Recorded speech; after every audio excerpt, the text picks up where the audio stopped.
이제 우리 함께 은혜 받으실 말씀은 시편 50편 16절에서 23절입니다. 악인에게는 하나님이 이르시되 내가 어찌하여 내 율례를 전하며 내 언약을 내 입에 두느냐. 내가 교훈을 미워하고 내 말을 내 뒤로 던지며 도둑을 본즉 그와 연합하고 가늠하는 자들과 동료가 되며 내 입을 악에서 내어주고 내 혀로 거짓을 꾸미며 앉아서 내 형제를 공박하며 내 어머니의 아들을 비방하는도다. 내가 이 일을 행하여도 내가 잠잠하였더니 내가 나를 너와 같은 줄로 생각하였도다. 그러나 내가 너를 책망하여 내 죄를 내 눈앞에 낱낱이 드러내리라 하시는도다. 하나님을 잊어버린 너희여, 이제 이를 생각하라. 그렇지 아니하면 내가 너희를 찢으리니 건질 자 없으리라. 감사로 제사를 드리는 자가 나를 영화롭게 하나니 그의 행위를 옳게 하는 자에게 내가 하나님의 구원을 보이리라. 아멘. 아멘. 오늘 저는 시편 50편 16절부터 23절의 말씀을 통하여 하나님을 잃어버린 너희여라는 제목으로 함께 말씀을 나누기를 원합니다. 먼저는 이 말씀은 오늘 예배하는 우리 성도들에게는 해당이 되지 않을 것입니다. 그렇지만 우리의 영적인 그 경각심을 다시 한번 갖고자 하는 마음에서 이 말씀을 준비하였습니다. 어느 목사님이 그런 글을 페이스북에 올렸더라고요. 나는 설교를 잘하는 목사가 되고 싶지 않고 그 말씀 따라 삶을 살아가는 목사가 되고 싶다라고 하는 그 한 메시지를 기록한 것을 보았습니다. 그 말이 저에게 살짝 도전이 되었습니다. 물론 말씀도 잘 못 전하지만 그 말씀 따라 삶을 살아가는 목사가 되고 싶다고 하는 그것이 저에게 좀 도전이 되었던 것 같습니다. 입으로만 주님을 사랑한다 말하며 또한 이것이 하나님의 말씀이고 이렇게 삶을 살아야 된다라고 말씀을 강단에서만 증거하는 자가 아니라 그 말씀 따라 살아가는 부족한 종이 되기를 소원하고 있습니다. 우리는 하나님이 살아계심을 믿는 하나님의 백성들인 것입니다. 그래서 우리는 매 주일마다 예배를 드리고요, 기도회와 성령 행전 훈련 학교를 받기도 하고 봉사하기도 하고 헌금을 드리기도 합니다. 때로는 교회에 관하여 말하기도 하고 여러 가지 신앙 논쟁을 벌이기도 합니다. 이것을 우리는 넓은 의미에서 종교 활동이라고 말을 합니다. 그리고 종교 활동이 무엇인가라는 것을 한번 찾아봤습니다. 신앙과 예배로 초월적인 존재에 대한 헌신, 충성, 깨달음 내지 확신이며 초월적인 존재에 대한 공경과 사랑과 감사, 그리고 순종하고 봉사하고자 하는 의지를 불러 일으키는 것이 바로 종교라는 그 내용의 정의를 내리고 있습니다. 종교 활동을 말하는데도 하나님과의 만남이 없다면 그 활동은 정말 의미 없는 신앙생활이고 종교생활일 것입니다. 하나님과의 만남이 없다면 삶에 대한 어떤 변화조차 기대할 수가 없을 것입니다. 그럼 하나님과의 만남을 경험하지 못하는 이유는 어디에 있는 것일까? 그리스도의 삶이란 종교 활동의 반복이 아니라 하나님과의 관계, 하나님과의 만남, 그 만남과 관계 속에 살아가는 것이 바로 신앙생활이고 종교생활일 것입니다. 시편 50편은 하나님을 섬기는 행위들이 단순히 종교활동, 신앙생활에 끝나는 것이 아니라 하나님과의 관계를 기초로 하고 있어야 한다는 것을 우리에게 말씀하여 주고 있습니다. 이 시편 50편은 네 단락으로 우리가 구분할 수 있습니다. 첫째는 1절에서 6절에 심판자이신 하나님이 어떤 분이신가, 두 번째는 7절에서 15절에 의식적인 형식적인 면에서의 종교활동을 지적하여 주고 있습니다. 세 번째는 16절에서 21절에 윤리적인 면에서의 종교활동을 지적하여 주고 있습니다. 네 번째 단락에서는 22절부터 23절까지 경고와 약속을 주심으로 올바른 신앙생활을 선택할 것을 도전하여 주고 있습니다. 오늘 본문 16절 말씀을 보면 악인에게는 하나님이 이르시되 내가 어찌하여 내 율례를 전하며 내 언약을 내 입에 두느냐라고 말씀하여 주고 있습니다. 여기서 악인에게는 라는 그 말이 나옵니다. 여기서 악인은 불신자를 말하는 것인가, 아니면 믿는 하나님의 사람들, 나는 믿는 하나님의 자녀라고 말하는 신자들을 말하고 있는 것인가? 문맥적으로 보면 당시 성전 안에서 예배에 참여하는 자들, 신학적인 표현으로 말하면 예배에 참여하며 하나님을 사랑한다 고백하는 사람들을 말하여 주고 있는 것입니다. 이들의 행위가 얼마나 혐오스럽고 소름 끼치는지를 아느냐라고 말하여 주고 있는 것입니다. 이 표현을 다시 한번 주목해 보시기 바랍니다. 내가 어찌하여 내 율례를 전하며 내 언약을 내 입에 두느냐.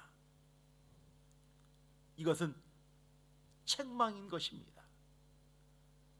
이 가까운 우리 교회에서 아주 가까운 교회에 아주 큰 교회가 있습니다. 상상을 하지 마시고 그냥 그런가 보다 하고 들으시면 좋을 것 같아요. 저희 가장 가까운 한 집사님이 교회에 약간 문제가 있어서 그 교회로 옮기셨습니다. 그런데 교회를 옮기니 구역 식구들과 많은 분들이 이렇게 환영을 해주고, 그 다음에 좀 가까이 하고 친하게 이렇게 좀 지냈습니다. 근데 구역 식구의 한 구역장님이 그 집사님에게 자기가 사업을 하는데 긴박하게 필요하니까 4만 불 정도만 빌려달라고 요청을 한 거예요. 그 집사님이 저는 교회 안에서 돈 거래를 하지 않습니다, 제발 저한테 그런 거 부탁을 하지 마십시오 그랬더니 계속적으로 몇 달간을 그렇게 계속 요청을 하는 거예요. 지쳐서 돈을 빌려서 4만 불을 빌려드렸어요. 받으면서 금방 갚겠다라고 이야기한 것이 벌써 7년이 넘었는데 아직도 못 갚고 있는 거예요. 근데 그분이 돈이 없냐? 당시 쓸 건 다 쓰면서 갚질 않는 거예요.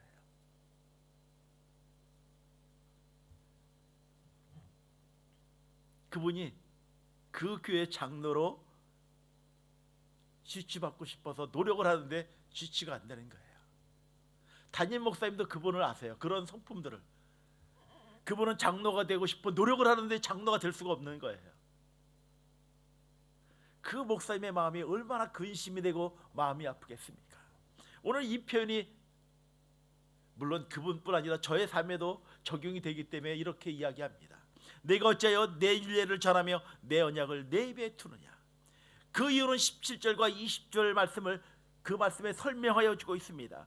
내가 교훈을 미워하고 내 말을 내 뒤로 던지며 도덕을 본즉 그와 연합하고 간음하는 자와 동료가 되며 내 입을 악에게 내어주고 내 혀로 거짓을 꾸미며 앉아서 내 형제를 공박하며 내 어미의 아들을 비방하는도다. 하나님의 백성의 언약의 백성으로서 살아야 할 중요한 율법을 가지고 있고 그 율법을 전하는 내가 어떻게 그 법에 기록된 내용과 반대되는 행위와 삶을 살아가고 있느냐라고 말씀하여 주고 있는 것입니다. 우리 세상의 기준점보다 더 높은 하나님의 말씀을 간직한 하나님의 백성이라고 우리는 말하여 주고 있는 것입니다. 이것이 하나님의 말씀이라고 우리는 알고 그것이 나의 생명이라고 우리는 고백하고 살아가고 있습니다. 그런데 그 말씀과는 정반대된 삶을 살아가고 있는 우리들의 삶의 모습들, 내가 교훈을 미워하고 내 말을 뒤로 던지고 있다라고 말하여 주고 있는 것입니다. 하나님의 교훈을 멀리한다는 것입니다. 하나님의 말씀을 읽지도 않고 배우려 하지도 않는다는 것입니다. 하나님의 교훈의 말씀을 뒤로 던져버립니다. 삶의 우선적인 위치를 차지하는 것이 아니라 삶의 수단으로 악용할 뿐인 것을 말하여 주고 있는 것입니다. 자신들이 원하는 대로 행동하며 도적들과 한패가 되고 간음하는 자들과 같이 간음 행위를 한다는 것입니다.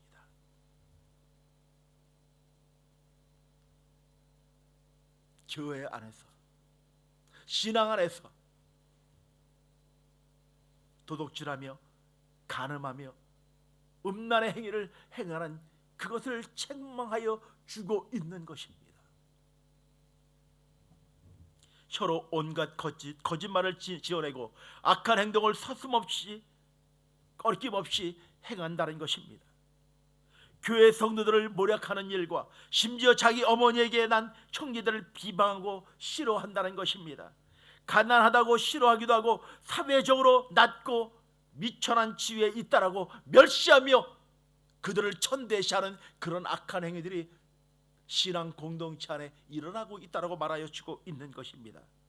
시편 기자 아삽은 율법과 전혀 반대되는 행동을 하면서 율법을 듣고 있고 전파하니 가증스럽다라고 말하여 주고 있는 것입니다. 내가 어찌하여 내 율례를 절하며 내 언약을 내 입에 두느냐. 하나님을 섬기는 사람은 그가 전파하는 메시지와 그 삶이 일치해야 하는 것입니다. 그렇지 않으면 가증스럽게 보이고 위선적으로 보이는 것입니다. 사랑한다 말하며 사랑을 잃어버린 삶을 살고 있는 그것을 책망하여 주고 있는 것입니다. 이런 행동에 대하여 하나님께서 어떻게 말씀하시는지를 21절을 보면 알 수 있습니다. 내가 이 일을 행하여도 내가 잠잠하였더니 내가 나를 너와 같은 줄로 생각하였도다. 그러나 내가 너를 책망하여 내 죄를 내 앞에 낱낱이 드러내리라 하시는도다. 이 말씀에서 내가 나를 너와 같은 줄로 생각하였다는 이 말의 의미는 당시 이스라엘 백성들은 형식적이고 기계적인 그 삶으로 제물을 드리고 있었습니다. 그리고 그 바침으로 인하여 윤리적으로 올바른 행함이 없어도 된다라고 생각하는 것입니다.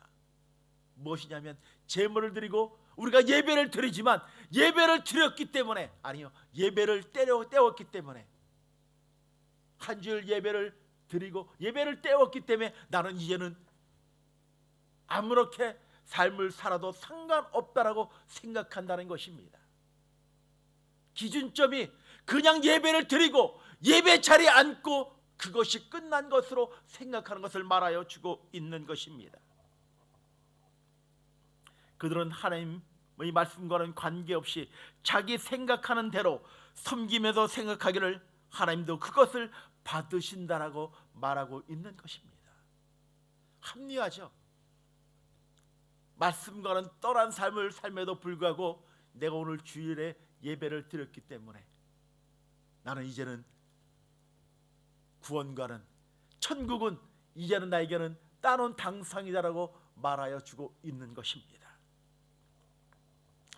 그들은 하나님이 자신들의 행동이 잘못되었음에도 불구하고 하나님이 왜 침묵하고 계시는지 그 이유를 알지 못하고 있는 것입니다. 로마서 1장 26절에 보면 그들의 더러움에 내어 버려 두심이라고 말씀하시는 그 구절이 있습니다. 여기서 이 더러움에 내어 버려 두심이라는 이 말은 원어의 뜻은 포기했다라고 하는 그 의미를 담고 있는 것입니다.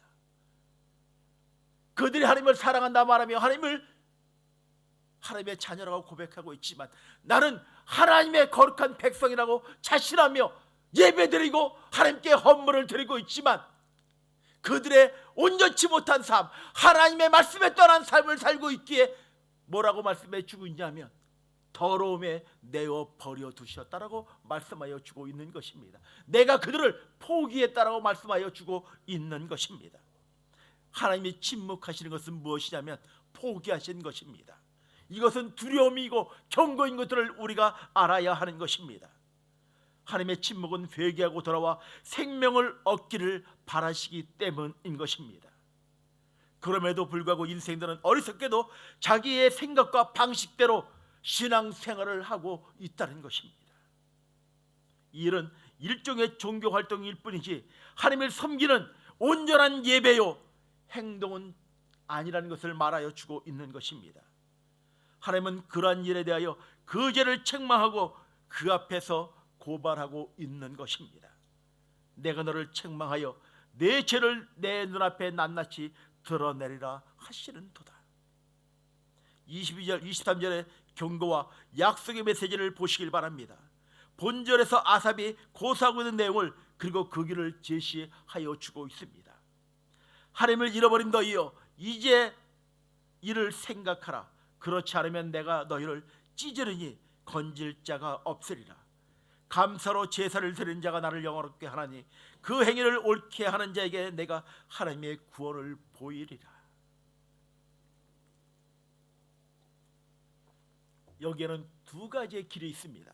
하나는 하나님의 말씀에 관계없이 자기의 주관과 방식대로 믿다가 심판자이신 하나님께서 그들을 찢어버리신다라고 말씀하고 있습니다. 또 하나는 감사함으로 하나님께 나아가며 우리의 모든 행실을 하나님의 말씀에 따라 삶을 살아가야 된다라고 말씀하여 주고 있는 것입니다. 이 두 길 가운데 어느 길을 선택하든지 그것은 자유입니다. 그러나 그 결과의 책임은 그 선택한 자의 몫일 것입니다. 형식적인 예배가 아니라 그냥 입술로만 내가 하나님의 자녀라는 그 자부심을 갖는 것이 아니라 삶을 살아가는, 하나님과 동행하는 삶이 우리에게는 필요한 것입니다. 사랑하는 성도 여러분, 오늘 아삽이 하나님의 법정에서 당시 자칭 성도라고 생각하는 사람들의 죄를 고소하고 있는 내용을 우리는 듣고 또 다시 한번 우리가 느껴야 할 것입니다. 우리는 하나님께서 예수 그리스도 안에서 우리를 구원하시고 하나님과의 새로운 관계 속에 우리를 살게 하셨습니다. 우리가 하나님의 언약의 말씀에 어떻게 응답하느냐에 따라 하나님께서 우리의 신앙의 고백을 보시고 말씀하신 대로 심판하실 것입니다. 우리가 언약의 말씀을 사랑하고 감사함으로 순종하며 사는 하나님의 자녀들에게는 복을 주실 것이고, 그 말씀을 버리고 자기 주관대로 행하고 악하게 행동하며 산다면 저주요 하나님이 찢어버리는 그런 심판이 있을 것입니다. 그리고 하나님께서 지금 현재에도 우리를 하나님의 법정에 세우시기도 하시지만 마지막 날에 하나님 앞에 우리의 행위가 심판을 받는 날이 있다는 사실을 우리가 알아야 할 것입니다. 사랑하는 성도 여러분, 저는 두려움에 살아가라고 말씀드리는 것이 아닙니다. 그러나 하나님과 동행하며 사는 그림을 그리는 그 삶을 살아가라고 말씀을 드리고 있는 것입니다. 나의 삶을 나의 감정이나 주관에 의해서 아무렇게나 방치하며 살지 않고 오직 하나님의 말씀에 따라 순종함으로 삶을 살아가는 하나님의 사람들이 되길 주의 이름으로 간절히 축원을 드립니다. 오늘 주님께서 우리에게 이렇게 삶을 살아가라고 말씀하여 주고 계십니다. 감사로 제사를 드린 자가 나를 영원롭게 하나니 그 행위를 옳게 하는 자에게 내가 하나님의 구원을 보이리라. 오늘 함께 예배하는 우리 믿음의 식구들, 이 말씀을 전하는 부족한 종도 그렇게 삶을 살고 있지 못하지만, 몸부림치고 있지만, 다시 한번 하나님의 마음을 잃어버리지 않도록 우리에게 말씀하시는 그 하나님의 말씀 따라 하나님 부족하지만 나의 삶 가운데 일하시고 역사하여 주십시오. 나에게 경각심을 주시고 하나님의 그 심장을 허락하여 주십시오라는 고백으로 오늘 하루도 나의 삶이 전적으로 주님께 드려지는 하나님의 거룩한 백성들이 되길 주의 이름으로 간절히 축원을 드립니다.